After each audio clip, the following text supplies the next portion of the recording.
Les he hablado en esta primera parte de aquellos temas útiles para entender lo que sea la necesidad de un equilibrio integral. Les he hablado de la parte biológica, de la parte emocional, del lóbulo prefrontal. Y yo noto que en nuestra sociedad el espíritu ha sido bastante relegado. Si ustedes piensan en lo que sea la definición de espíritu, debemos redimensionar el valor de esta palabra. Y permítanme contarles algo que es sumamente importante para mí. En el año 1990 yo era ateo y estaba escribiendo un libro que se intitulaba De la neurona a la persona. Estaba tratando de explicar cómo el cerebro ha evolucionado de tal manera que un día este mamífero se vuelve persona. Pero el año 92 empiezo a hacer estas investigaciones sobre fenómenos místicos y resulta que voy al Ecuador. Pero el año 94 me ocurre esta experiencia con una persona. El año 92 yo empecé a cambiar de vida debido a las investigaciones que les voy a mostrar. Pero el año 94 el obispo del Ecuador había pensado que la señora Patricia Talbot no era una vidente auténtica, sino falsa. Entonces yo viajé al Ecuador para estudiar el caso de ella y demostrar si es que era realmente falsa o era auténtica. Los estudios demostraron que ella sí era una vidente auténtica y gracias a esos estudios el obispo le dio autorización hoy para que trabajara, hoy están haciendo una iglesia, etcétera. Los estudios sirven para eso. Pero lo que les debo contar es que mientras entrevistaba gente, entra una mujer que tenía también experiencias místicas. Era la primera vez que yo la veía.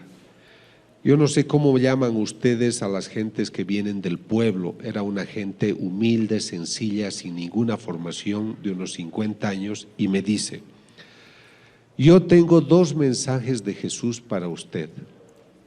El primero dice que usted a través de la ciencia debe ayudar a demostrar qué videntes son auténticos y cuáles son falsos.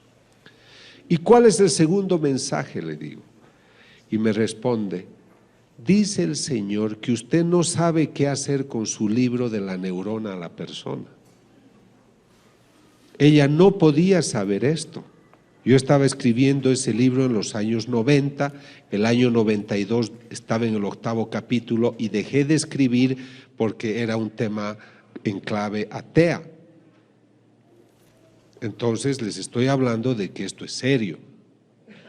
Entonces ella me dice: y el Señor me ha dicho que le diga lo que usted no sabe. Me dijo: el alma es la vida. Dios nos da la vida a través de una animación del cuerpo. Lo que anima la vida en un cuerpo es el alma. Por eso el animal tiene alma animal. Por eso la planta tiene alma vegetal, porque tiene vida, pero no tienen espíritu. El perro no tiene espíritu, la planta no tiene espíritu. El espíritu es la parte divina que cada hombre tiene en sí, que Dios sopla al hombre en el momento que el hombre concibe con la mujer. El espíritu es la parte divina que tiene cada hombre y se expresa en la vida del hombre, se expresa a través de la conducta. Una persona como Teresa de Calcuta, una persona como el Papa Juan Pablo II, como muchos de ustedes, como todos ustedes, gente que está interesada en mejorar su parte espiritual, en mejorar su vida, en ayudar al prójimo, es gente que tiene una parte espiritual hermosa. Me falta tequila. Entonces lo que sucede es de que cuando nosotros nos alejamos de esa relación espiritual con lo espiritual, se achica la dimensión espiritual y nos materializamos. Por eso mi amigo millonario que tiene todo es infeliz, porque su dinero no le basta y va comprando placeres, pero no es feliz. El hombre que ignora su dimensión espiritual, ignora los valores que vienen de esa dimensión. Entonces, este es el problema que nosotros tenemos. Por eso es que yo creo que nuestra sociedad debe volver a redescubrir su vida espiritual. Ahora, ¿qué ha pasado con el ambiente científico? Yo he estado muy cerca de la doctora Rita Levi Montalcini, premio Nobel de Medicina, porque ella descubrió cómo nacen las neuronas. Yo he trabajado cómo estimular bioeléctricamente las neuronas. Y ella me dice, pensar que el hombre tiene un espíritu es una ingenuidad. 50% de los premios Nobel, de los científicos que venden sus libros con mucho éxito, no creen en el espíritu. Ellos insisten en que venimos del mono. Ellos insisten en esas teorías de que somos fruto del caos, de los choques interplanetarios, de las primeras partículas que cayeron, que venimos del mono. Y ahora miren cuán inteligente es el hombre de hoy, que le es más fácil creer que venimos del mono que de Dios. Es que es grave.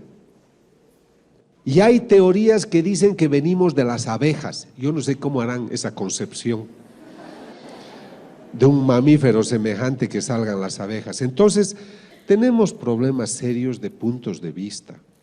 Pero a veces estas gentes tienen tanta fuerza que ellos son los que ganan y nos desconciertan. Y muchos de sus hijos les dicen, mamá, yo no creo porque no puede haber espíritu, porque en los laboratorios no se puede ver y ni tocar ni medir. La gente se ha hecho empirista, quiere ver, tocar y medir para creer. Entonces tú te quedas desesperado, desesperada, porque dices, hijo, ¿cómo te he de demostrar que Dios existe si no lo puedo poner en un laboratorio? Pero Dios es muy Señor, el Señor es muy Señor. Y está preocupado de darte razones, motivos para que creas. Y creo que se sirve de muchas cosas. Y la primera experiencia que yo quiero presentarles es la siguiente. Yo les he dicho que empiezo el año 92 estudiando una imagen de un Cristo, que no es la que ven, es otra, pero ese fue el inicio de otras investigaciones. El año 95 me llaman a una ciudad de Bolivia que se llama Cochabamba, porque esta imagen del Cristo exudaba lágrimas cristalinas y lágrimas de sangre. Cuando yo hago estas investigaciones, me voy delante de la imagen y me quedo horas y horas y horas. Aíslo la habitación, voy con un notario, voy con testigos, filmamos, grabamos y ponemos una máquina a control remoto, de tal manera que durante la noche pueda yo registrar si hay efusiones de lágrimas. Entonces, cuando yo fui a estudiar esta imagen, me di cuenta que en la frente tenía unas costras, o sea, había un proceso que se presenta también en las personas cuando tenemos algunas heridas. Entonces yo le tomé una muestra de costra, eran unas 200 costras en la frente, tomé una al azar y la mandé a analizar a un laboratorio patológico de Australia, en New Wales. Y me dicen, doctor, 2/3 de esa costra son sangre humana, pero 1/3 no. Es algo duro y tiene que llevarlo a usted a otro laboratorista. Llevamos a un laboratorista, a un forense botánico, y nos dice, es la punta de una espina. Y reconocemos sus características por las celdas, por la distribución molecular que tiene. Es una espina propia de un país árido como Israel, como el Asia Menor. Y en Bolivia eso no existe.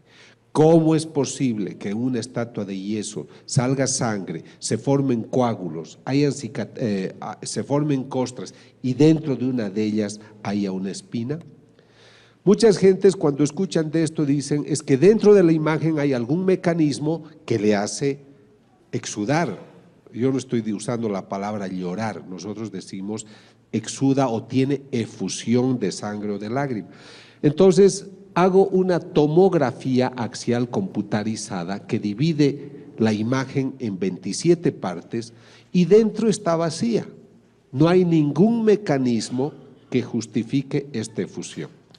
Pero muchos dicen es el ambiente, es la deshidratación, son los colores, etc. Compro otra imagen parecida y durante 2 años la coloco al lado de la que exuda. Jamás esta otra imagen tuvo esos supuestos cambios que se eran debidos a los colores o a lo que sea el efecto del ambiente. Esta imagen exuda sangre y lágrimas cristalinas. Tomo una de las lágrimas cristalinas en un tubo de hematocrito, coloco en los tubos de ensayo, se seca la lágrima y quedan cristales de sal. Otra vez, como de una estatua de yeso, se seca el líquido y quedan cristales de sal. Eso no me puedo explicar. Hemos hecho 7 estudios en laboratorios del mundo, desde el año 1995 al 2000. Todos confirman que este es el estudio que se hace, la característica corresponde a genes de un ser humano. O sea, todo ese líquido corresponde a una persona.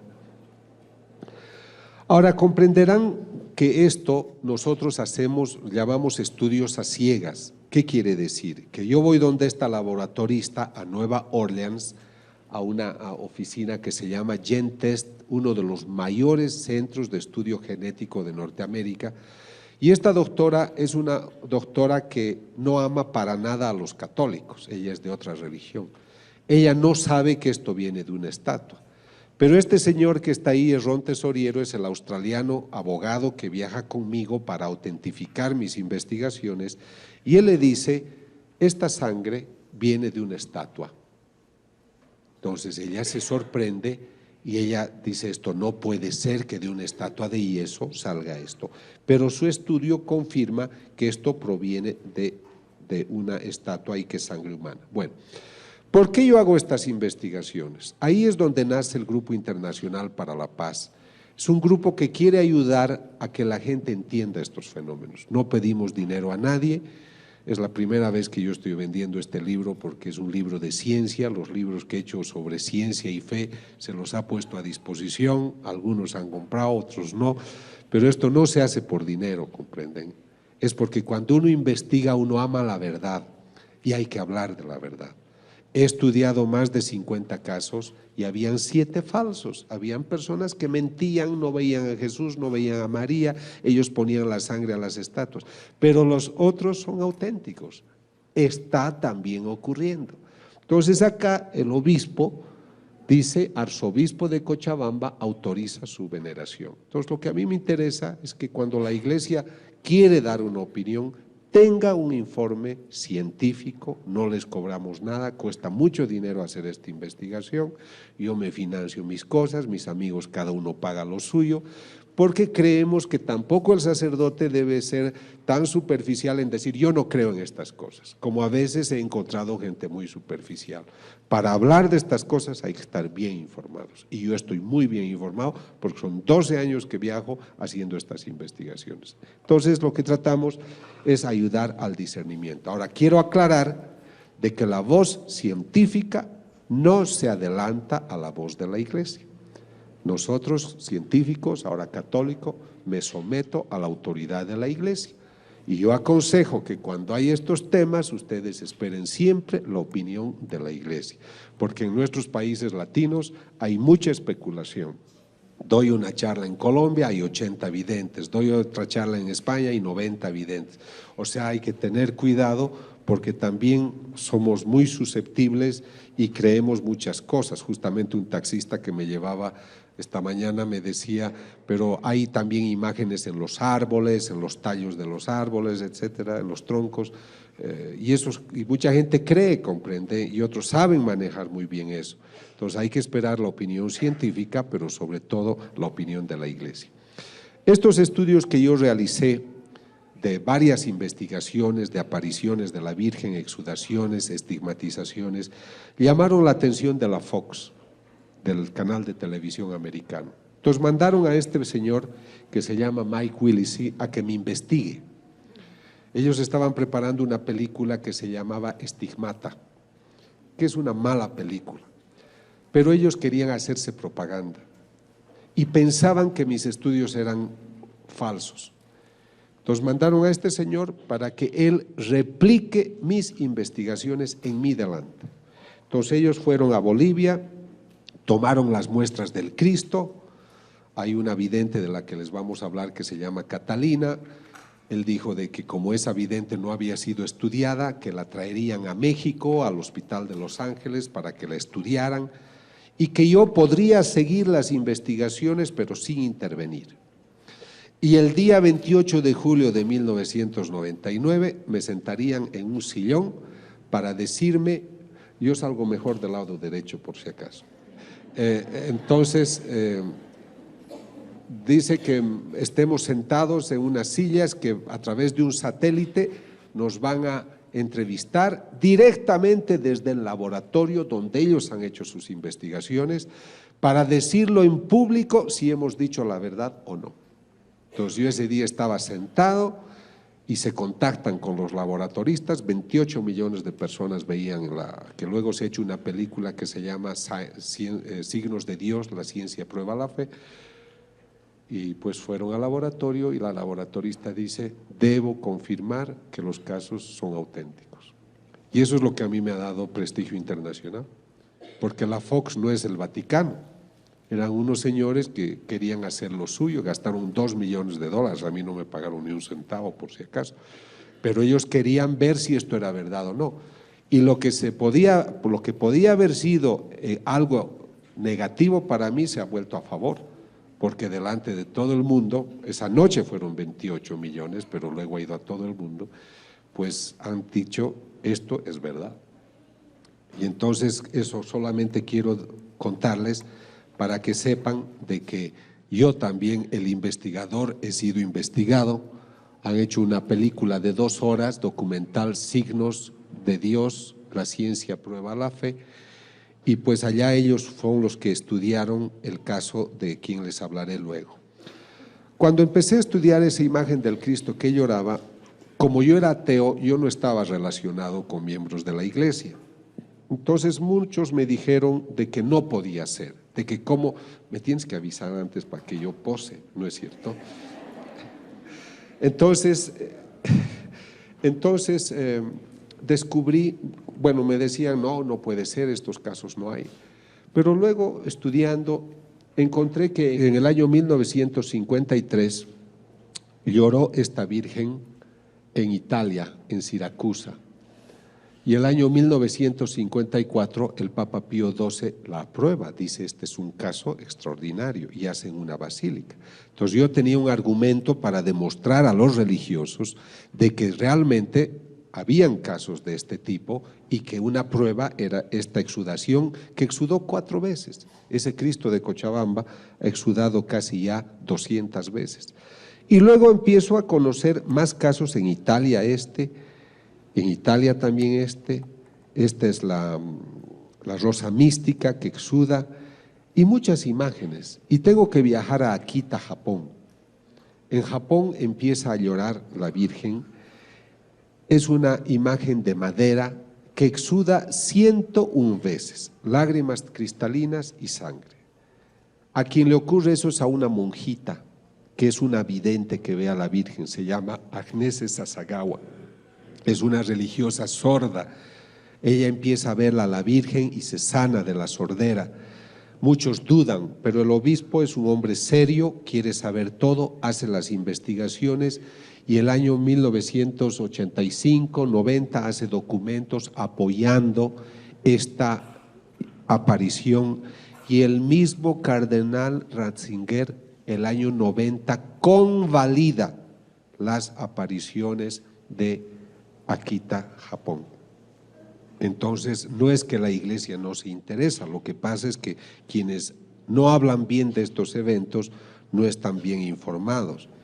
Luego tengo que viajar a Naju, Corea, donde otra imagen de la Virgen exuda 700 veces, lágrimas cristalinas y sangre, como pueden ver acá.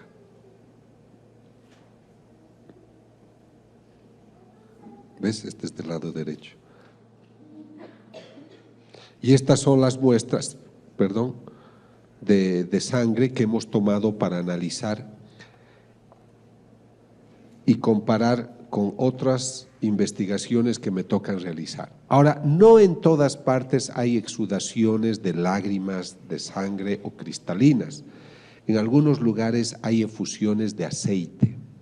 Esto ocurre en la casa de una estigmatizada que se llama Catalina, tiene a la Virgen de Fátima, y yo tomo las muestras y miren que estaba yo en México y extraigo el líquido y es aceite de oliva. Este estudio lo hice realizar en el Tecnológico de Monterrey porque yo estaba haciendo una investigación allá. ¿Cómo puede ser de que tengamos estas imágenes que pues exudan, y en este caso aceite? En muchos casos estos aceites los aplican a los enfermos y pues se sanan. Sé que han venido unas personas enfermas de cáncer y de otras enfermedades, les agradezco por su bondad. Ojalá Dios al volver a sus casas les dé una linda sorpresa de cariño y de sanación física, espiritual, si es su voluntad. Luego voy a Colombia, a Medellín, porque en Medellín ha ocurrido algo único, y escuchen con atención porque es muy bonito. Es una escuela de niños huérfanos, dirigen unas monjitas. Esta imagen de la Virgen la tienen en el patio, es un póster grande, pero ya está hace más de 30 años y se ha despintado. Y para sorpresa de todos, empieza a aparecer el color, como si alguien empezara a pintar. Y hasta hoy nadie puede describir cómo se ha podido realizar. Y ocurre de que tiene cada vez unas exudaciones de líquido transparente con mucha frecuencia. La llaman la imagen de la Virgen renovada, es la de María Auxiliadora. Ahora voy a entrar a un tema que es muy interesante y que seguramente lo voy a tratar con más profundidad. Me llama el cardenal de Buenos Aires. Les recalco esto porque la Iglesia, después de tantos años de trabajo, valora estas investigaciones. Entonces me llaman porque en Buenos Aires resulta que hoy hay la moda de que cierta gente comulga con la mano. Entonces alguien hizo caer la hostia y como la hostia estaba sucia, ya no la quiso levantar, consagrada. Entonces alguien le avisa al sacerdote, el sacerdote la toma y la pone en esta fuente y la deposita en agua para que se disuelva, que es una norma que ellos tienen, y luego la echan en una plantita. A los 5 o 6 días que estaba en el tabernáculo, abre el tabernáculo y ve que en vez de haberse desintegrado hay unas manchas rojizas. En sus distintas formas ve que el líquido aumenta en los días sucesivos y es ahí donde me invitan a mí a tomar una muestra y saber de qué se trata. Yo viajo varias veces y tengo 2 muestras. Una es una masa gelatinosa, porque les he contado de una hostia, pero lo mismo ocurrió con otra hostia. Son 2 hostias que debo estudiar. Una es esta y otra es una que exudó el año 96, que tuvo esta efusión y que se ha vuelto costra seca. Ahora, yo viajo a Norteamérica, a unos laboratorios de California, llevando esta muestra. Yo no les digo esto viene de una hostia, El estudio a ciegas consiste, señores laboratoristas, tengo esta muestra, analícenla. ¿Cuál es el resultado? Doctor, la muestra que usted ha traído es músculo del corazón, músculo del miocardio, del ventrículo izquierdo. Es el primer resultado. Pero hay muchas cosas que descubrir. Este estudio ya lo estamos realizando desde el año 99. Pero hace un par de meses descubrimos que había un gran experto en cardiología, en patología y en bioquímica. Es el único profesor que ha escrito un libro, Cómo pronosticar de qué ha muerto una persona cuando el corazón ha sido lesionado. Entonces, este profesor es un profesor muy famoso, el profesor Tsugibe. Entonces, se le entregan a él las muestras y él dice, esta persona que tenía este corazón tiene que haber muerto muy maltratada, porque en su corazón hay lesiones que muestran que ha sido muy golpeado. A este hombre lo han torturado. Él no sabe que esto es una hostia. Y luego, ¿qué es lo que sucede? Él dice, pero algo ustedes me tienen que explicar. ¿Cómo es posible que cuando yo estaba estudiando esta muestra, la muestra palpitaba, latía? Así que explíquenme cómo le sacan ustedes el corazón a un muerto y me lo traen vivo hasta mi laboratorio en Nueva York. Profesor Tsugibe, no es lo que usted piensa. Esta es una hostia consagrada que ha empezado a sangrar. Imagínense, él tiene más pelos que yo, casi se los arranca todos. Porque imagínate a un hombre que le digas de esta masa de trigo que se ha vuelto sangre, se ha coagulado, hay una muestra de músculo del corazón. Pero ahí no termina la cosa, porque como él dijo, díganme cómo es posible que esté viva. Les estoy hablando de que esto estoy estudiando desde el 99, son 5 años, amigos, que la muestra está en mi poder. Entonces yo viajo al laboratorio de Buenos Aires hace pocas semanas y busco los documentos de los primeros estudios que se hicieron en Buenos Aires. Y escribe la laboratorista que ha hecho el primer análisis. Dice, se observan unos líquidos, glóbulos rojos, se observan glóbulos blancos, hemoglobina.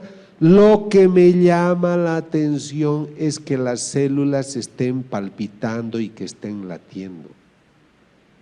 Pero ya habían pasado varios días. A los 15 minutos los glóbulos rojos, los glóbulos blancos ya se descomponen. Entonces, ahí es que me interesó mucho el tema del corazón y me entero de que en el siglo VIII, en Lanciano, una población al sur de Italia, un sacerdote celebraba la misa y dudaba si Cristo estaba presente en la Eucaristía o no. Él dudó y el momento de su duda, la hostia se vuelve sangre y se coagula.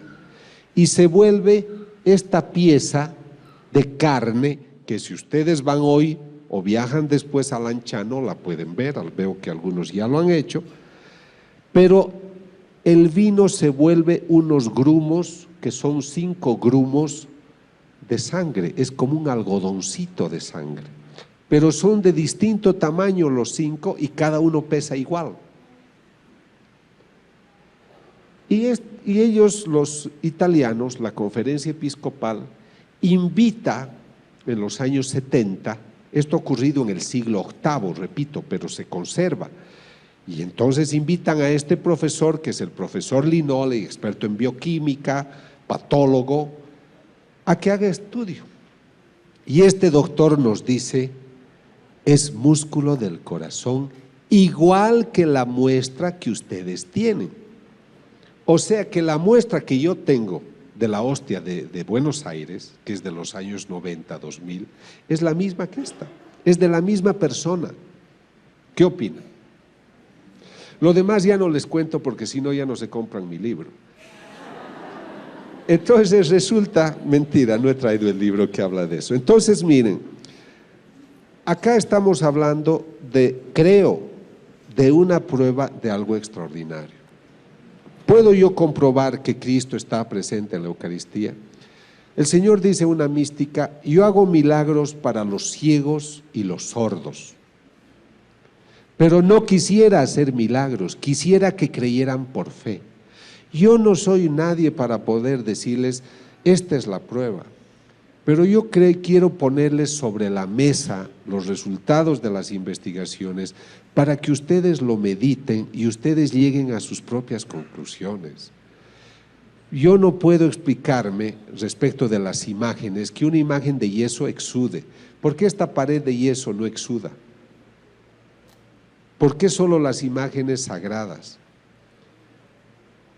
Entonces, yo creo que ustedes tienen que meditar qué nos está queriendo decir el Señor a través de los siglos. Pero luego me entero que en el siglo XIII, también otra persona, otro sacerdote, no creía que Cristo estaba presente, esto en Orvieto, en Italia también, y cuando está dudando de que si Cristo está presente en la Eucaristía o no, el corporal que tiene se llena de sangre. Pero aquí ocurre algo impresionante, porque la sangre chorrea el altar y cae al suelo, y el piso es de mármol, y si ustedes van a ver hoy, ha penetrado la sangre al mármol y está ahí. Entonces sale, rebalsa y penetra. Es debido a esta experiencia del siglo XIII que el Papa Urbano, que se encontraba cerca de Orvieto, viaja al lugar a ver este milagro, y Urbano IV pide a Santo Tomás de Aquino hacer la misa, el ritual, la ceremonia para establecer la fiesta de Corpus Christi. O sea que sepan ustedes de que la fiesta de Corpus Christi nace de un milagro eucarístico. ¿Están cansados o no? Si no les cuento más cosas. Bueno, entonces les voy a contar una cosa muy bonita. Es que yo me regulo, no quiero cansarlos, pero les voy a contar algo muy bonito. Yo les conté que la vidente Patricia Talbot, el obispo decidió que ella era falsa. Pero ¿quiénes decidieron eso? Un profesor de teología, un profesor de español. Entonces yo viajé, le dije, obispo, el año 94. Yo le dije con todo respeto, no veo que ustedes, siendo teólogos y siendo profesores de español, decidan si el cerebro de una persona está sano o no. Ustedes no tienen la competencia para eso, pero yo sí. Yo soy experto en esos temas y además traigo mi equipo de expertos. Permítame que estudie el caso de la señora Patricia Talbot. Por suerte fue un buen obispo y me dijo, doctor, le autorizo, reconociendo que él había actuado de otra manera. El día de la investigación, yo no podía estudiar la aparición del Señor, porque ella ya no tenía apariciones, ni del Señor ni de la Virgen. Cuando yo estudio el cerebro de una vidente o de un vidente, su cerebro produce ondas delta, que son unas ondas de 3-4 latidos por segundo, que ningún ser humano produce si está despierto. Solo produces eso si estás en sueño profundo, en anestesia, estás con drogas, pero basta que despiertes y no produces ondas delta. Todos los videntes auténticos que yo he estudiado producen esa onda. Entonces, y los físicos nucleares descubren que el momento que se aparece el Señor hay emisión de radiaciones y aumenta la concentración de energía en una habitación como si entraran 5 a 10 mil personas a la sala. Entonces, como esta persona ya no tenía apariciones, yo no sabía cómo demostrar la parte, digamos, de que ocurría algo extraordinario con ella. Entonces yo le dije a su sacerdote, le dije: Padre Martínez, le pido un favor, prepárela a Patricia para darle la comunión, porque si Cristo está presente en la Eucaristía, yo tengo que obtener en mis equipos los mismos resultados que cuando Cristo se aparece. Esa era mi atrevida hipótesis. Llega el momento de la investigación. El cerebro de esta mujer es normal, no es una loca, no es una chiflada. Hice entrevistas psicológicas, hicimos el estudio neurológico, no era epiléptica, no tenía tumores, etc. Y le digo: ahora dele la comunión. Le da la comunión y la máquina que mide la emisión de radiaciones muestra que al lado izquierdo de ella ha aumentado la concentración de energía. Y el rato que ella comulga, el momento que toca la lengua, el cerebro empieza a producir ondas delta, igual que cuando hay una aparición del Señor. Y ella se inclina a la izquierda mientras ha comulgado. Termina la comunión y le digo: Patricia, ¿por qué se ha inclinado a la izquierda? Porque el Señor se apareció, doctor, el Señor estaba acá todo el tiempo. Si ustedes van a un tabernáculo, no van a medir radiaciones, pero el Señor permitió esa experiencia justamente por esta razón, para darnos pruebas de que algo extraordinario ocurre. Yo les diré, me he dedicado a hacer estas investigaciones, pero también tengo un poco de vergüenza ante Dios, porque cuando investigamos el primer caso de la vidente Nancy Fowler en Norteamérica, ella, el Señor le dice: Why do you test me? ¿Por qué me pruebas? El Señor se apena de que sigamos probando para tener pruebas.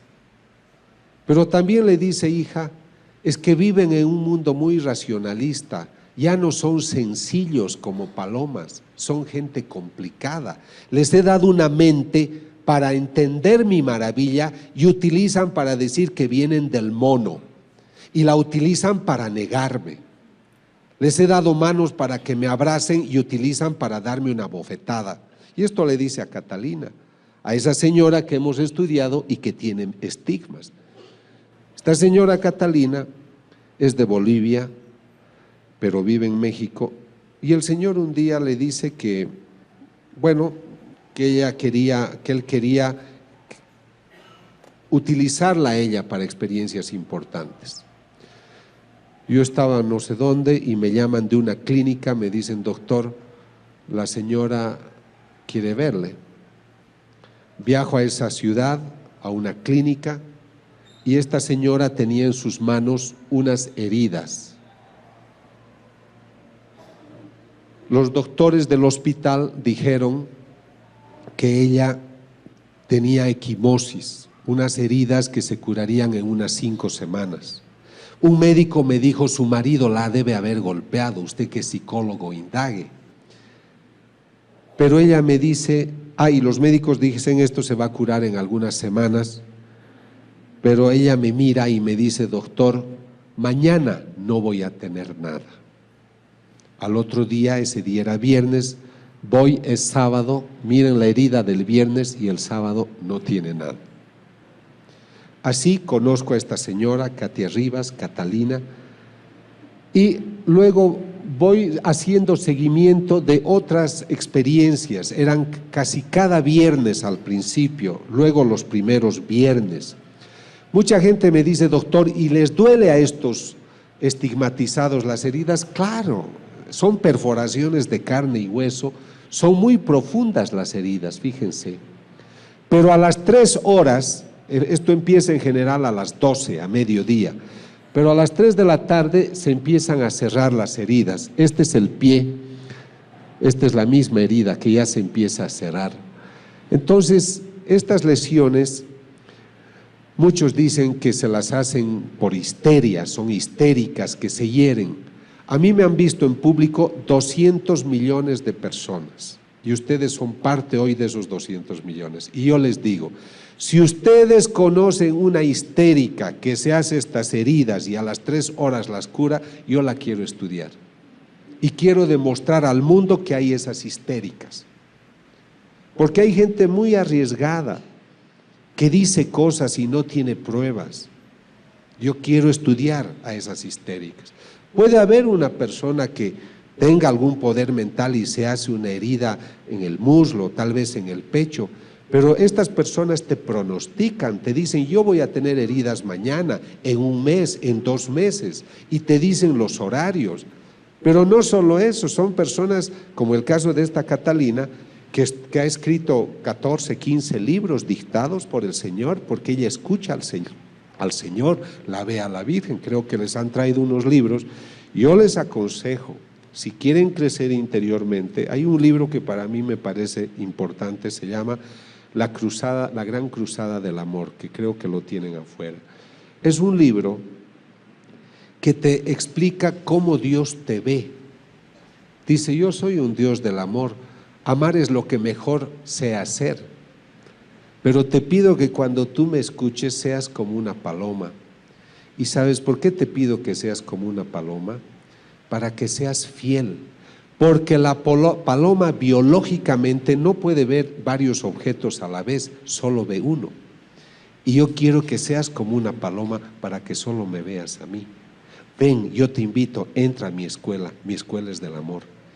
Y el otro libro, que ojalá también esté, se intitula Las Puertas del Cielo. Son 15 o 17 libros, pero yo les recomiendo empezar con estos 2, luego seguirán. Aquí están los amigos del apostolado que les pueden proveer.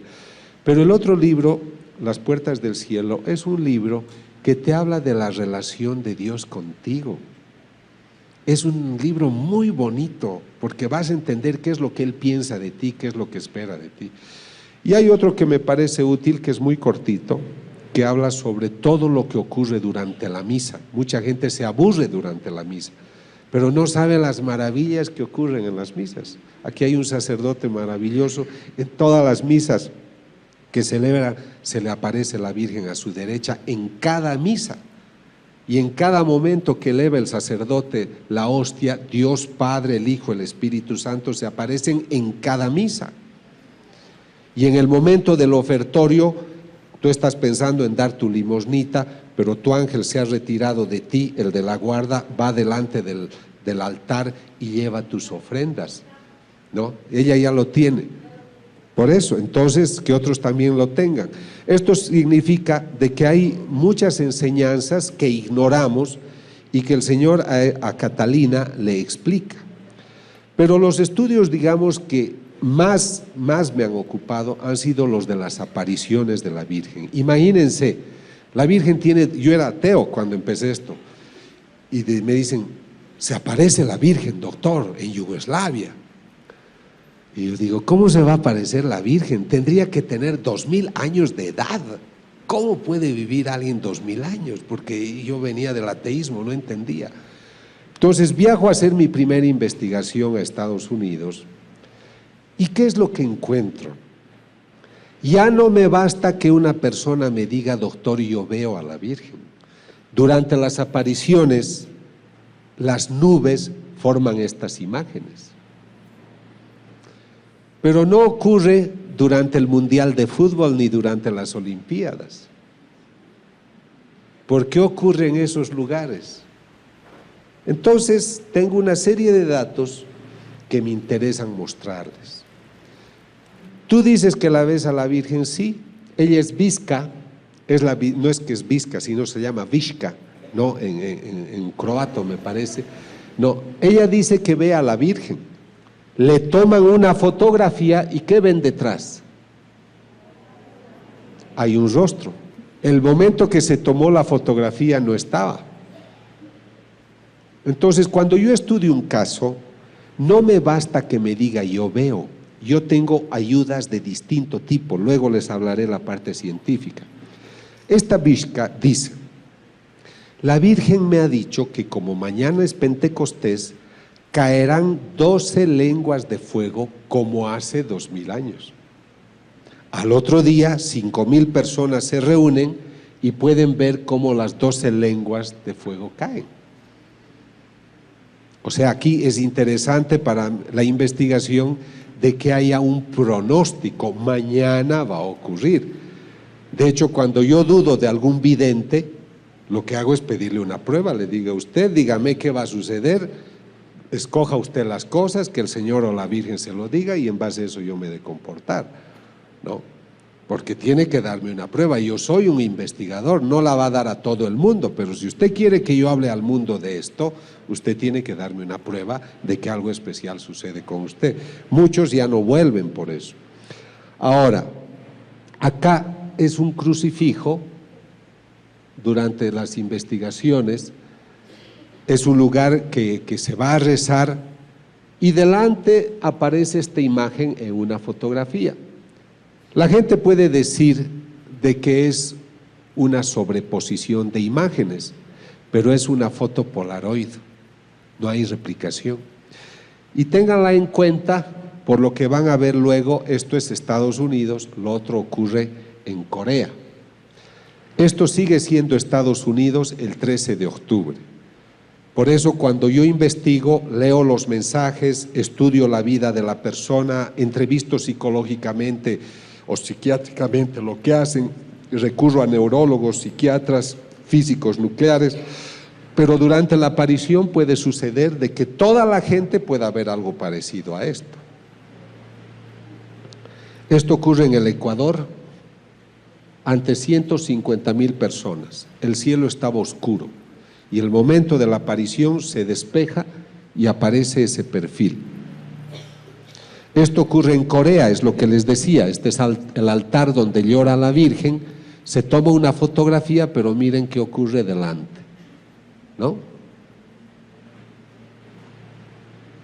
Esto ocurre en Colombia, en Ecuador, en Yugoslavia. Durante las apariciones, las nubes forman estas imágenes. Y hay detalles que yo observo, como la mandíbula de la Virgen parece que es muy finita, los que la han visto me dicen eso. En Yugoslavia una persona escucha un sonido, un ruido, siente la necesidad de tomar una foto del árbol y aparece este perfil. Ahora ustedes me dirán, ¿cómo se investiga? ¿Cómo puedo yo decirle a la iglesia, a las autoridades, esta persona ve a la Virgen o no? Mucha gente después de una conferencia me dice que ve a la Virgen. Pueda que muchos vean de verdad, pero eso es para uno. Y en su humildad tienen que guardárselo para sí. Pero hay personas como esta estigmatizada Catalina, que el Señor le dice, según ella, dile al doctor que te ayude. Entonces yo la estudio. Acabo de estudiar un caso hace una semana en el Johns Hopkins Hospital de Baltimore. ¿Por qué he ido a ese famoso hospital? Justamente para convalidar mis investigaciones. He estudiado una vidente norteamericana de 47 años, que es un caso que el obispo ha declarado que es falsa. Entonces yo voy a esos casos para ver si ellos tienen razón o no, o ayudar o solicitar la revisión de su decisión. Yo entrevisto a las personas, debo ver que sean sanas de mente. Hay fanáticas, hay loquitas, hay enfermas, hay gente que exagera y no dicen la verdad. Hay gente que alucina, hay psicóticos, esquizofrénicos. Entonces hay que hacer un estudio para decir esta persona es sana de mente. Luego hay que leer todo lo que escriben y tiene que ser algo perfecto. Por ejemplo, esta Catalina ha escrito casi 17 libros y no hay contradicciones con las enseñanzas de la iglesia.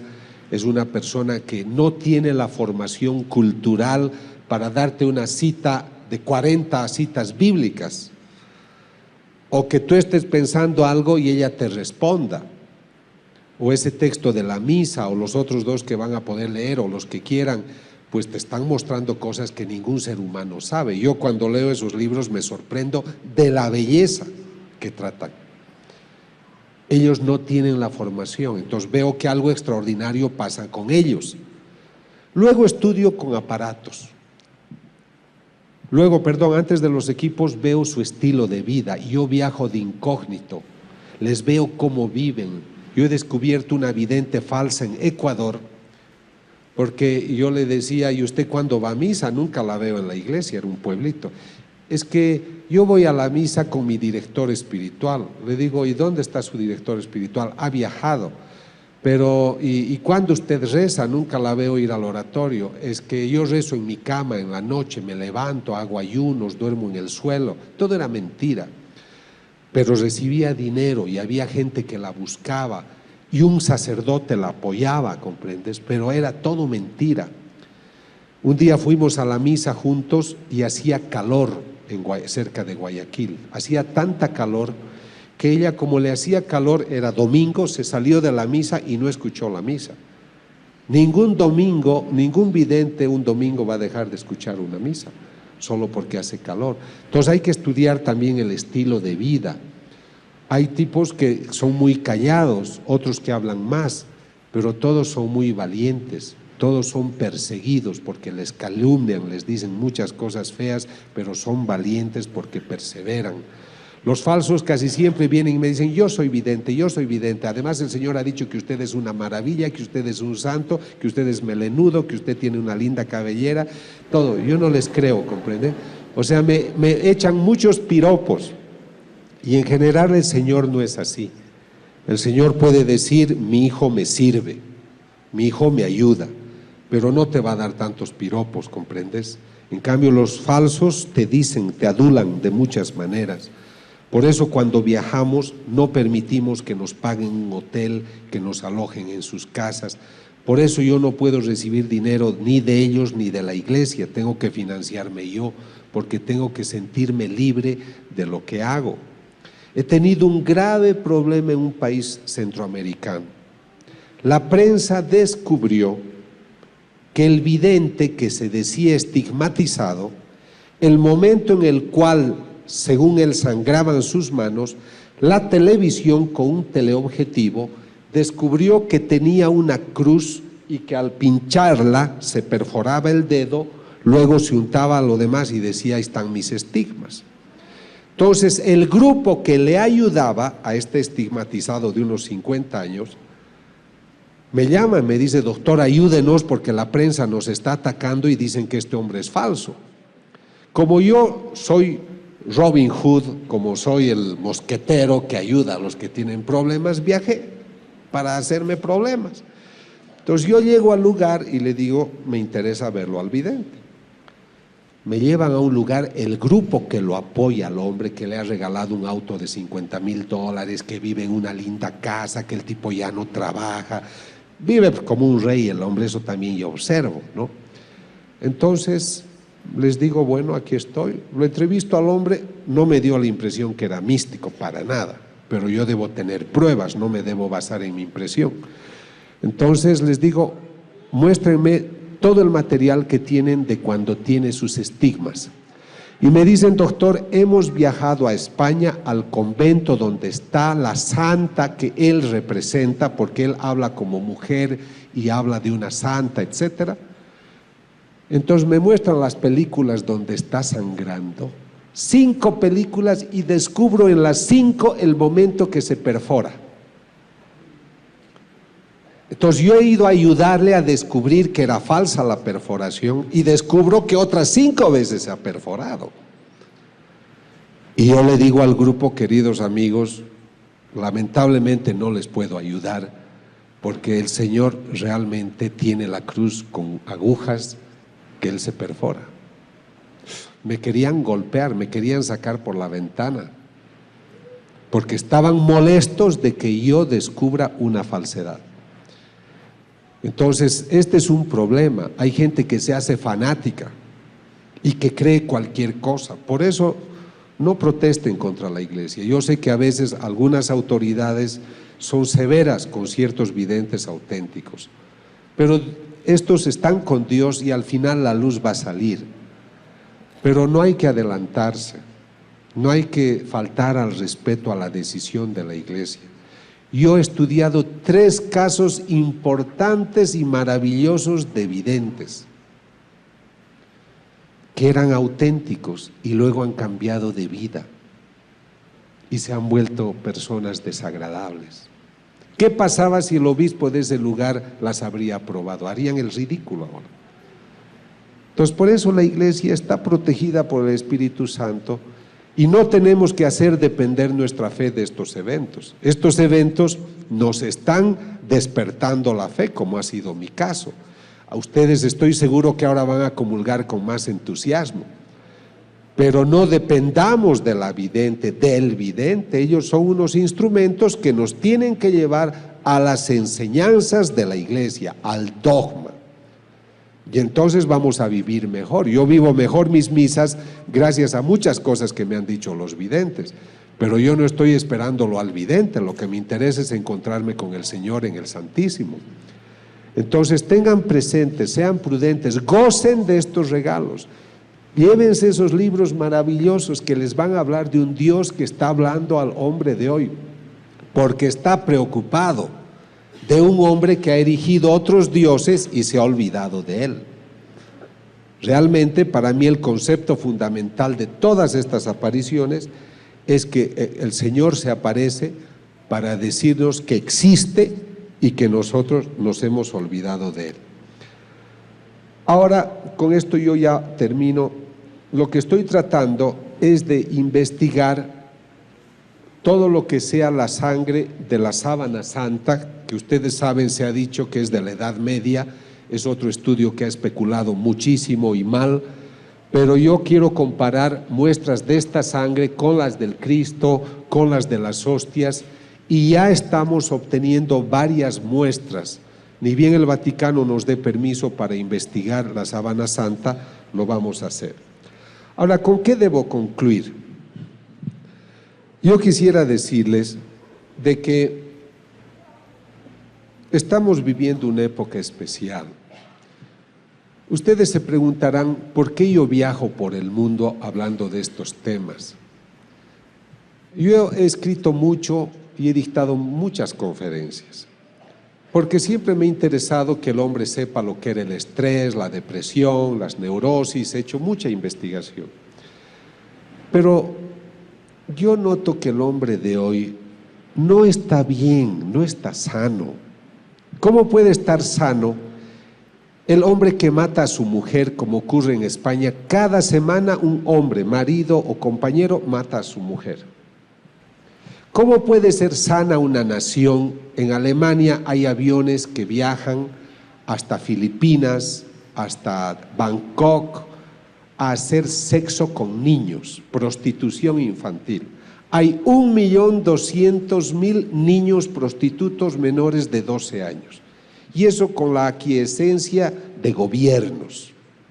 Es una tradición en Tailandia que ciertos padres de familia tengan 6, 8, 10 hijos para que sean prostitutos desde niños. Entonces, ¿cómo puede ser este hombre inteligente hacer tantas guerras? Desde 1944, 45, 46, que son las épocas de paz después de la Segunda Guerra Mundial, solo han habido en el mundo 6 días de paz, porque en cualquier lugar siempre había una guerra, y hoy hay 10 guerras en distintos lugares del mundo. Hablamos de las más grandes, de las más importantes. El siglo pasado han muerto 100 millones de personas en conflictos bélicos. En los últimos años, del 90 al 2000, han muerto 7 millones de niños por conflictos bélicos. Ahí es que yo pienso que el hombre viene del mono y no de Dios, ¿comprenden? Porque no puede ser que un hombre inteligente sea capaz de estas cosas. Entonces, a mí me parece que todo lo que yo les he hablado, lo que trata es de hablarles bien del hombre, de nuestras maravillosas condiciones, pero quisiera invitarlos a redescubrir su dimensión espiritual. Realmente tenemos una dimensión espiritual.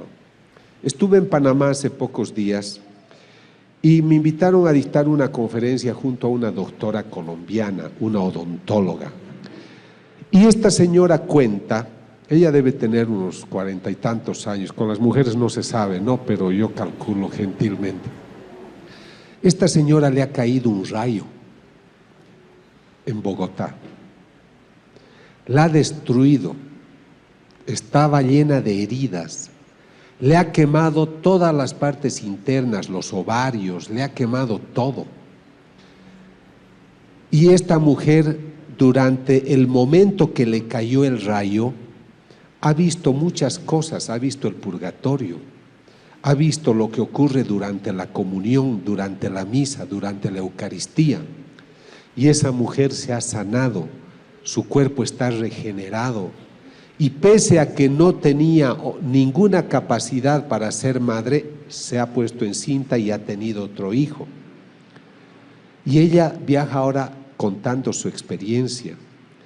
Pero ella me cuenta algo que me ha llamado la atención.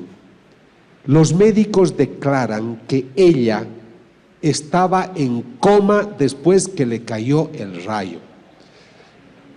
Piensen, por favor, si te pasa la corriente en tu casa.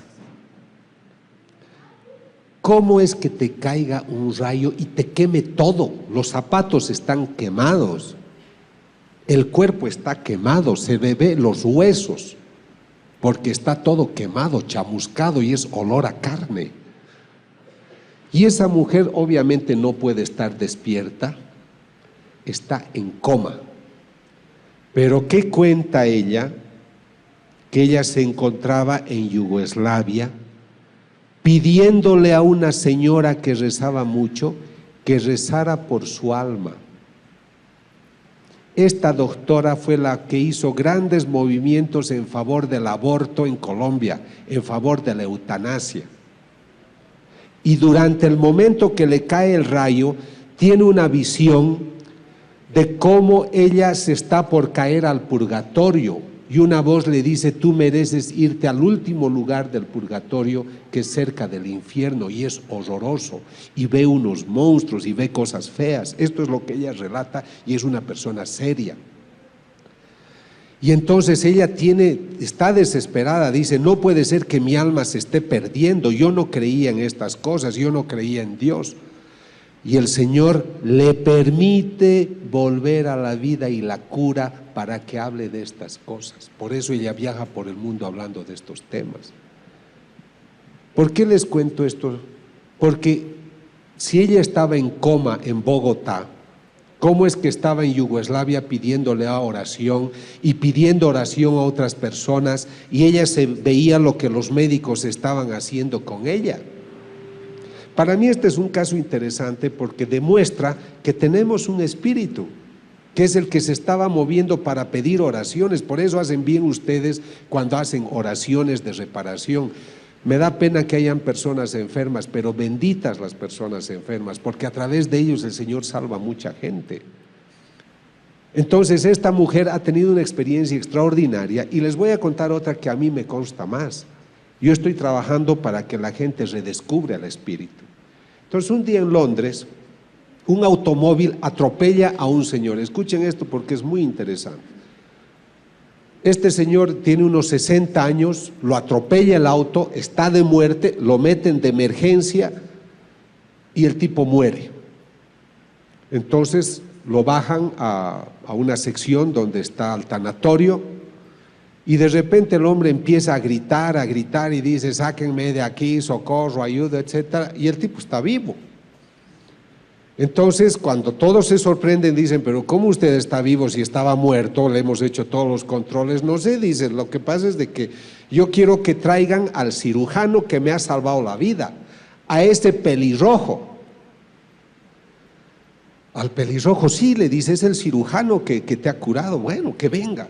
Y quiero agradecerle a esa enfermera gordita que corría por todas partes buscando todo para poder ayudarme. Yo quiero agradecerles a los dos. Y los médicos se miran la cara sorprendidos porque dicen: ¿cómo es posible que este hombre haya podido ver y me hable del pelirrojo y de la gorda? Porque él era ciego de nacimiento. ¿Se dan cuenta? Entonces este hombre estaba viendo con su otra naturaleza, que es la dimensión espiritual.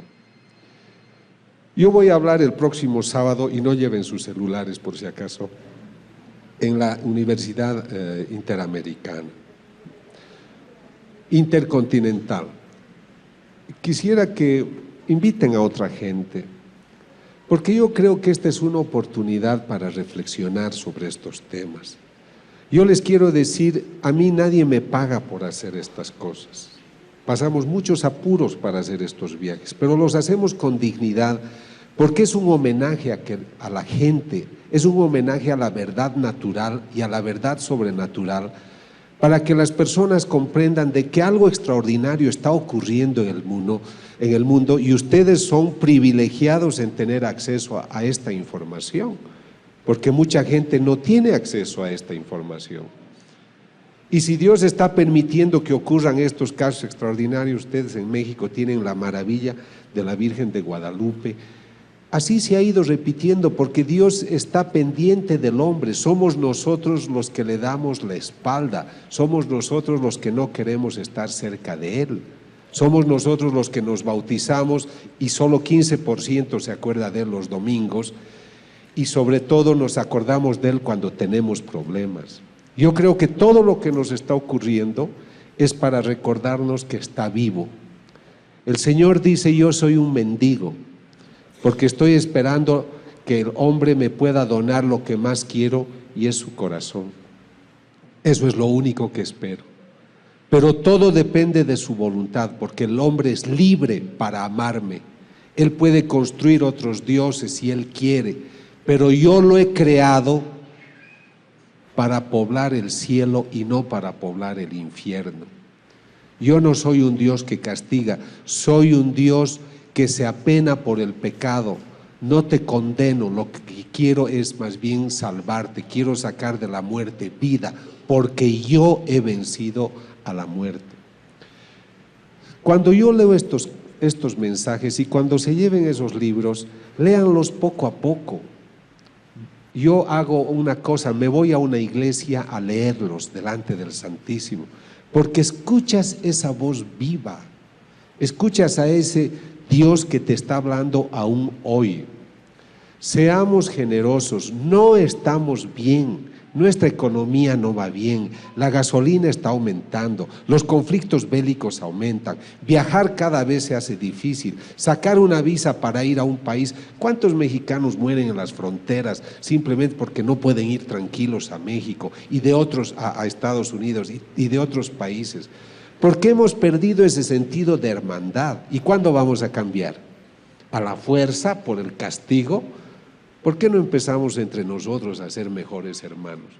Aquí hay un apostolado que es el apostolado de la nueva evangelización. Están afuera las personas que les pueden informar. Únanse a ese movimiento o únanse al movimiento que deseen, pero pongan a Dios en el centro de sus vidas, porque yo creo que el Señor, pese a que ha muerto hace 2000 años, aún hoy lo seguimos crucificando. Pero ojalá el Señor hoy pueda decir: yo hoy he tenido un momento bonito porque estuve en México con gente grata, y espero que el Señor pueda encontrar en sus corazones un lugar que le ha dicho a un vidente, le ha dicho: ¿qué te hace pensar que porque soy Dios no merezco ternura? Y al vidente de Panamá, que es un joven maravilloso que se va a ordenar sacerdote el próximo 6 de enero, el Señor le ha dicho: hijo, por favor, no enfríes tu corazón, porque ese es el único lugar cálido que hoy tengo para descansar. Que el Señor hoy encuentre en sus corazones muchos lugares cálidos. Gracias. Gracias.